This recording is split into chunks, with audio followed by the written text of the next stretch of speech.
Setiap anak adalah anak yang berbakat. Bismillah, Assalamualaikum warahmatullahi wabarakatuh. Selamat siang, Dewan Juri terhormat. Perkenalkan, nama saya Wildan Fauzi Maulana Hashim dari SMA Pesantren Unggul Al-Bayan. Berdiri di sini akan berbicara sebagai pembicara pertama dari kelompok pemerintah.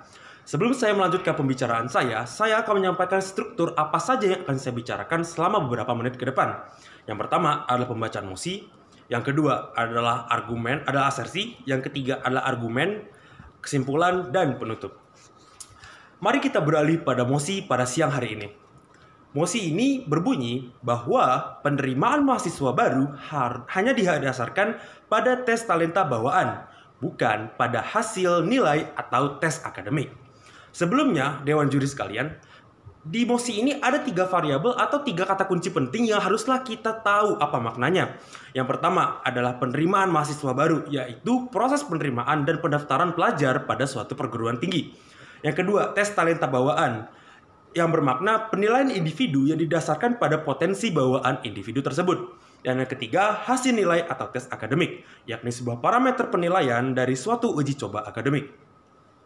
Status quo saat ini, Dewan Juri sekalian, bahwa saat ini penerimaan mahasiswa hanyalah melalui 3 cara, yakni SNMPTN, SBMPTN, ataupun melalui ujian mandiri.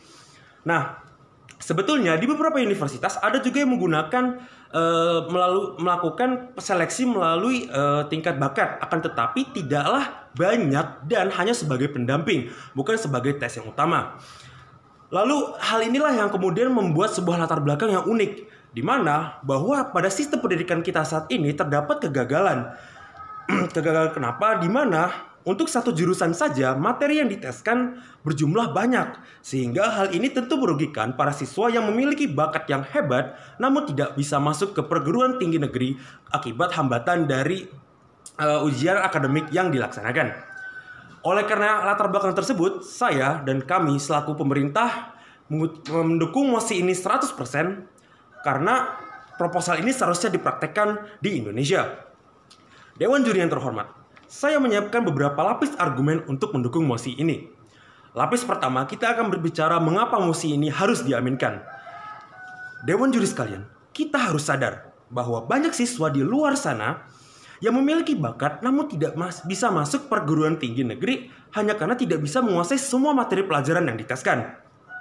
Misal contoh, ada IPA di mana di jurusan IPA di mana diteskan MTK, fisika, biologi, dan lain-lain. Padahal tidak semua orang bisa MTK sekaligus biologi, tidak juga bisa menguasai semua hal yang diteskan tersebut. Atau bisalah IPS yang di mana ada diujikan tentang geografi, sejarah, dan sebagainya. Padahal beberapa materi yang diteskan ini pada dasarnya sangat berpengaruh sedikit kepada apa yang akan mereka pelajari di universitas nanti. Nah, lebih lanjutnya lagi, tentu hal ini akan membuat beban pada tes akademik ini terlalu berat untuk ditanggung oleh siswa. Kenapa? Karena yang pertama, tentunya kita butuh persiapan mental yang sangat kuat. Yang kedua, persiapan pembelajaran dengan mendapatkan pelajaran tambahan atau les-les dan sebagainya. Nah, kita tahu bahwa pelajaran tambahan atau les melalui lembaga pendidikan apapun tentunya harus membutuhkan uang yang banyak. Hal ini tentunya akan membuka kesenjangan sosial, kesenjangan untuk mendapatkan kesempatan pendidikan yang sama bagi yang mampu dan yang tidak mampu. Tentu hal ini berakibat buruk. Nah, Dewan Juri sekalian, apabila sistem pendidikan ini tidak dilaksanakan, sistem sekarang tentunya akan menciptakan budaya curang. Kenapa? Karena bila kita berorientasi pada hasil nilai, tentu anak-anak akan mendapatkan tuntutan lebih untuk mendapatkan nilai yang bagus. Hal ini tentunya akan menciptakan berbagai budaya-budaya yang tidak elok, seperti misalnya mencontek, sabotase nilai, atau mungkin berbagai hal yang bisa kita anggap tidak jujur. Nah, dengan dipraktikkannya mosi ini, tentunya hal-hal ini dapat dihindari. Kenapa? Karena pada dasarnya yang kita orientasikan adalah apa yang bakat yang kita punya, bukan nilai-nilai yang kita raih melalui ketidakjujuran maupun kejujuran. Nah, Dewan Juri sekalian, tentulah hal ini sangat menguntungkan bagi Indonesia kan? Karena pada dasarnya kecurangan ini sangat merugikan Indonesia. Berlanjut kepada lapis kedua, apa sih efek dari mosi ini? Yang pertama, banyak siswa yang berbakat bisa masuk universitas atau perguruan tinggi tanpa terhalang hasil nilai atau tes akademik.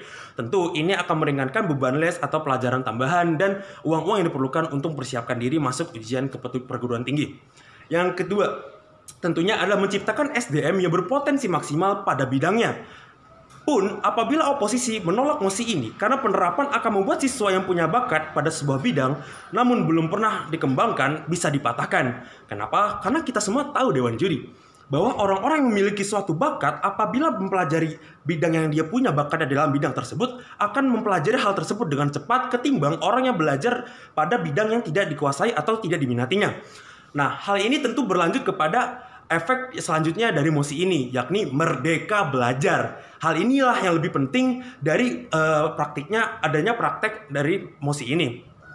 Apa sih merdeka belajar itu? Merdeka belajar itu adalah di mana setiap siswa bebas memilih bidang apa yang ingin dipelajarinya, bidang apa yang diminatinya, bidang apa yang dia merasa punya bakat dan minat sehingga mendorong dia untuk belajar tanpa adanya tuntutan nilai, tanpa adanya tuntutan apapun dan merasa nyaman dan aman ketika belajar.